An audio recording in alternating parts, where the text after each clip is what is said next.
Welcome to Openbox. Openbox aims at bringing easier understanding of open problems that help in finding solutions for such problems. For the set purpose, I'll be interviewing researchers, practitioners who have published works on open problems in artificial intelligence, machine learning, and related subjects. This is to collect simplified understanding of the open problems, and these will be published as part of a podcast series. My name is Sundar. I'm an ethics and risk professional and an AI ethics researcher. I'm the host of this podcast. Ideas emerge when curiosity meets clarity. Openbox is an initiative to bring clarity for those curious minds to look into real world open problems. This project is done in collaboration with For Humanity. For Humanity is a non-profit organization dedicated to minimizing downside risks of an autonomous system. They develop criteria for independent audit of AI system. In case you want to know more about them, the link is provided in the comments. Today we have with us Rafael. Rafael is a master's student at the University of Campinas, working on offline reinforcement learning applied to agile drone navigation. He's interested in intersection between offline RL and robotics. I'm glad to be having a conversation with him, and we're going to be covering a paper which he co-authored and it got published in March 2022. It's a survey of offline reinforcement learning, taxonomy, review, and open problems. Rafael, welcome to the show. Thank you, Sundar. Super. So nice having you here. And as we get started, I just wanted to kickstart this conversation with the with primary point of offline reinforcement learning. Why don't you introduce the subject to the audience?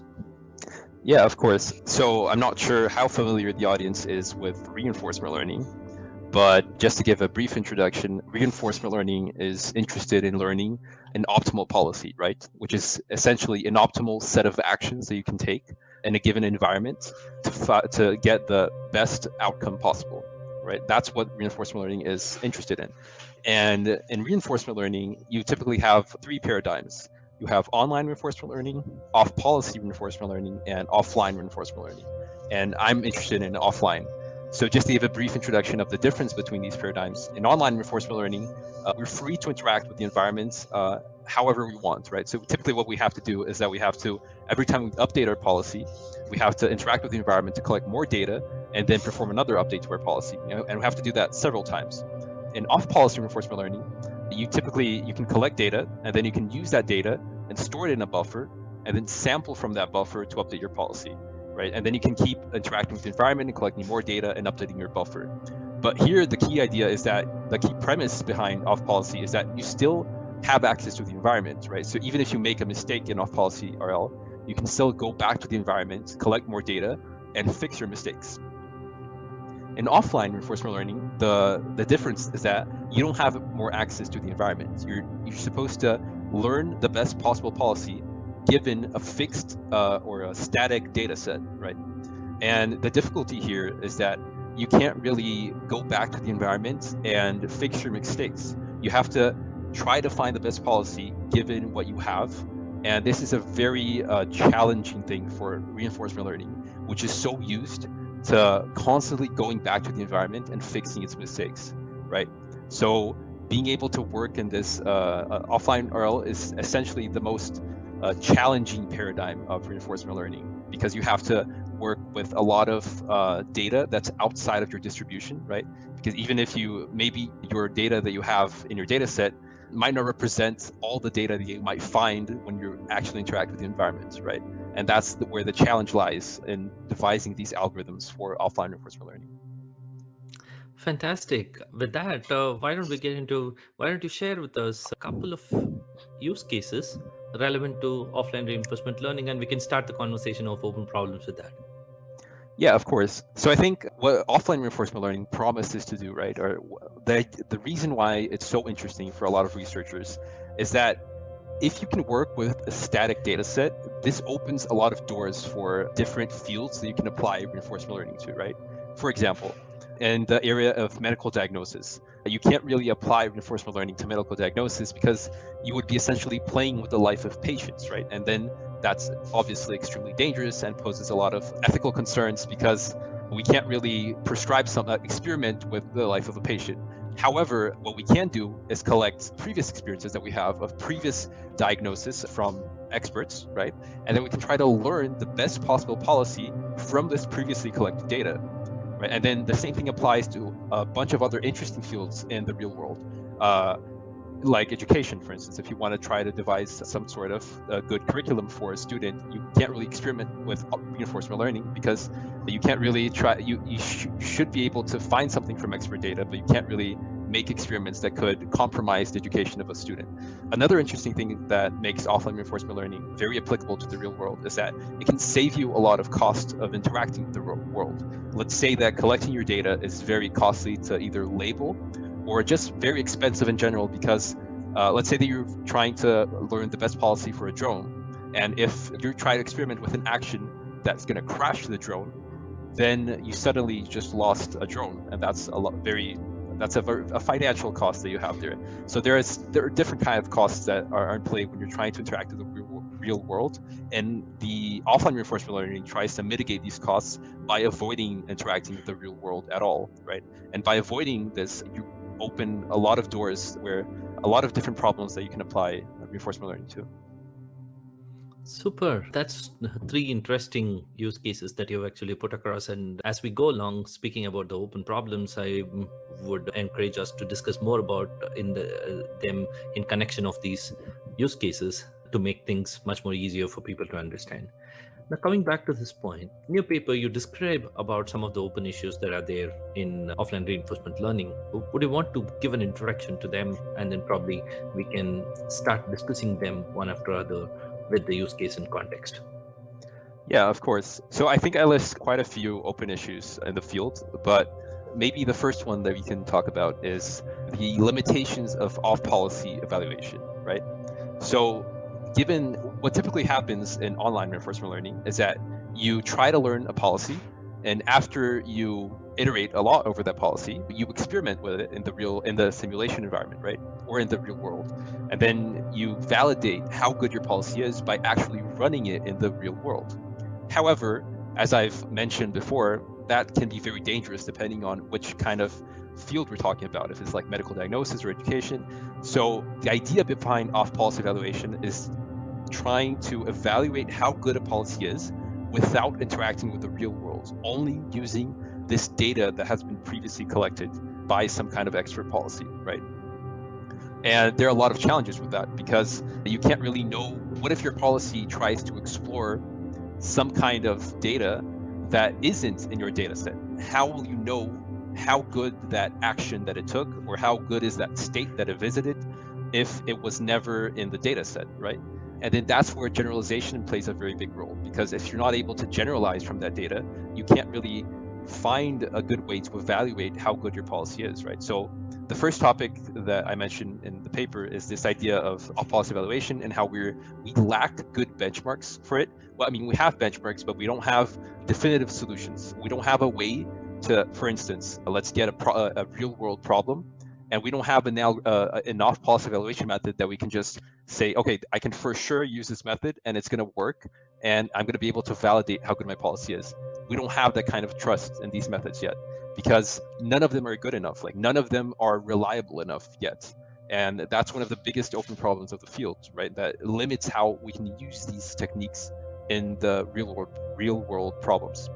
So another thing that do you want to talk about other open Yeah, issues? is it just to add one point to it? So essentially, what you're saying is, if we're applying offline reinforcement to a medical diagnosis kind of a problem, and we are not able to evaluate whether the actions that are performed by the offline reinforcement learning is valid or not, which basically raises questions on appropriateness of that particular action, but also raises a number of ethical issues in terms of how it impacts humans, who is accountable for those actions, and whether it functions in a biased way or otherwise, right? So could you just elaborate a bit specifically on this? How do you see issues of ethics and bias that can crop in the kind of challenge that you've actually put across? Yeah, of course. So I think the main issue is that right now, any off-policy evaluation method that we have is going to be biased in some kind of way, right? And we don't have a way to actually test if if that bias is going to be like how harmful that bias can be to the real world problem that we're applying the data to, right? And the idea is that we need, I think the main issue that I see with this is that, like I mentioned before, if we don't have a method that we can apply, for instance, one example that I can give is with my own research right now, right? I'm trying to apply off-policy evaluation methods to evaluate how good a drone might be navigating in the real world with images or something. And then the problem is I don't know which off-policy evaluation method I can use to validate how good my policy is that I'm learning, right? And the same thing applies for medical healthcare. In my case, I actually have the option of running the drone in the real world and finding out which one is the best off-policy evaluation method. But in a lot of fields, you don't have that luxury. And by not having that luxury to actually choose the best off-policy evaluation method that we have for that given problem, you might run into a lot of issues with, for example, one ethical concern that might be. So let's say that given that you don't have a good way to evaluate the best policy, you might as well be selecting the worst policy. So you trained 100 policies for medical diagnosis, and since you don't have a good way of validating those policies, you may have accidentally selected the worst of these 100 policies to apply to the real world. And that's extremely dangerous, right? Like we're obviously very far from applying these techniques to the real world, but when we do, we need to be able to trust these techniques and trust that we're able to select the best possible policy. Because like if you're going to be treating a patient, you want to make sure as a patient, you want to make sure that you're being treated with the best possible treatment, right? You don't want to be accidentally someone chooses the worst possible treatment for you. That would be horrible, right? So I think there are a lot of ethical concerns with this, and that's why it's such an open ethical problem that I think people are very far from getting to the point where they're actually going to use offline reinforcement learning in the real world because they're aware of how unreliable it is still.